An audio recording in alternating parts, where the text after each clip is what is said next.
हळदीपासून बनलेला गणपती, बगलामुखीचे ते अंगदेवता आहे.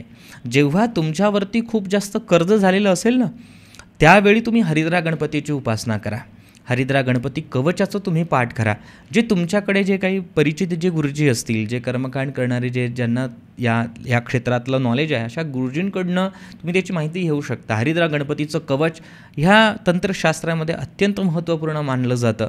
तुमच्यावरती कर्जबाजारीपणा तुमचा वरती वाढला असेल, कर्ज वाढलेलं असेल, पैसा फसलेला असेल, तुमच्यावरती जप्ती आली असेल, बँकेचे लोन्स थकलेले आहे, तुम्हाला घर सोडावं लागतं आहे, काहीतरी विवाद चाललेले आहे, जमिनीचे विवाद चाललेले आहेत, प्रॉपर्टी सेल होतच नाही आहे, अशावेळी हरिद्रा गणपतीची उपासना अत्यंत महत्त्वपूर्ण कलियुगामध्ये फलदायी ठरते.